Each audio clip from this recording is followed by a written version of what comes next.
Hello and welcome to the Houndware 2-in-1 boundary and training collar. I'm going to take it out of the box, show you what's in there, and then explain how it works. So you've got your quick start guide. Definitely have a read of this one. If you feel like going a bit more in depth, go for the full user manual. Otherwise, continue watching the video. So what have we got in the box? We've got the receiver itself, that's the collar for the dog, adjustable strap obviously. You've got the remote and you've got the charging cable, which is USB-C. There's no charging brick, but you can plug it into any 5-volt charge brick that you might have around the house. I'm sure you've got hundreds. You've also got some different prongs to go on the collar, as well as a test tool, and it also doubles as a little wrench to take the prongs on and off. Now, how does it work and what is it for? So this collar is designed to be a 2-in-1 device with a very long range. The primary function is going to be a training collar, so that's a very versatile thing that you can use to communicate with your dog. The secondary thing is the boundary system. So this one can have up to 1 kilometre of range, given that it's a free and opened area. And what that does, after some training of course, is allow you to use this device, which is the controller, as a central point, and the collar, which is hopefully on your dog, can only go within a certain set distance. You can obviously set that distance, and if the dog strays outside of that, they can get a beep and a vibration, and after some training, which you've already done, they will then learn to come back to you, and that's all automatic. You can also use this manually to beep and vibrate to communicate with the dog to get them to do what you need, but a very handy system. Having yourself as the central point is just, and not having to set up any wires in the ground like a traditional boundary system would use, is just such a simple solution. So that's what the collar does, and now we're going to get into how to use it. So turning it on. On the top of the collar you've got an on-off button, so just hold that for a second and you'll see a nice green blinking light here. Same on the remote. On this side you've got an on-off button, hold that and you'll hear it beep and turn on. Now on the remote itself we do have quite a few symbols. I'm not sure if you'll be able to see from there, but we can do a close-up later on. Now you've got the collar symbol at the top, so you can have up to 4 collars synced with this one remote. Underneath that you've got the static correction level, and then underneath that you've got the vibration intensity as well as the sound intensity as well. Oh, you've also got an LED torch on the top. Almost forgot that one. Just press that once, press it twice for SOS, and then press it again to turn it off. It comes synced out of the box, which is great, but if it isn't synced, that's the first thing we're going to want to do. So to put the collar into syncing mode, we need to turn it off, make sure it's in the off state. So I'm just holding that down to turn that off. And then on the remote, we've got a little button on the side here, which is our collar switching or collar syncing button.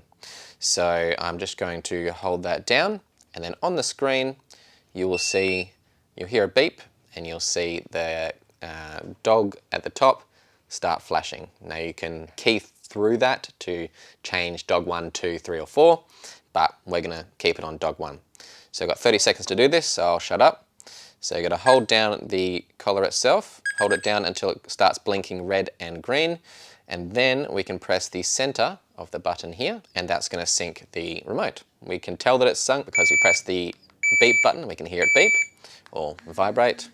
So now we've got the collar synced with your remote. What are you going to do next? So as I mentioned before, you're going to start training the dog. So hopefully what you're going to do is you're going to be out in a nice controlled environment ideally, so not out in a park where they've got thousands of distractions, but hopefully maybe in your backyard or somewhere quiet. And while the dog is, a few meters away, you'll do a normal recall, and as you're doing the recall you'll be pressing either the beep button or the vibrate, whatever you'd want. Probably start with just the beep because that's a nice easy thing for them to hear, and what we're trying to do is associate that beep with recalling to you. So once they do come back, obviously you're rewarding them, and we're going to do that over and over again until we can just press the beep and they're coming back. You can do a similar thing with the vibration as well, whichever one you prefer. You can obviously teach both so that you've got a bit of a backup method if the beep doesn't work, they feel the vibration, or vice versa. Now we suggest doing that at further and further distances until you're comfortable that they are going to recall at a longer distance. And then you are fine to actually go to the park and try that under a stimulated environment, so they're chasing other dogs and whatnot. Now, that's obviously the manual feature, so you are physically pressing a button to make the collar go off and recall the dog. But the main feature of this is the automatic boundary. So how do you turn that on? Down the very bottom of the remote on the side here, there is a button. You press that and you turn the boundary mode on. Now, with the boundary mode, you can then press up and down on the little keypad here, and that will set your distance. In the booklet, it tells you what number corresponds to what distance, so you can try and start that quite small and then move it out and out and out until you're confident. Now, if you are in an area that is built up with buildings and the likes, that's going to reduce your range. So perhaps do some experimentation with the collar. Maybe you've got a friend or family member can go and hold it, and you can see how different scenarios will affect its range. And then you can figure out what's the best range or best number to set the boundary on. Use that when you're actually going out to the park. So you can turn that on and off just by toggling this bottom button here.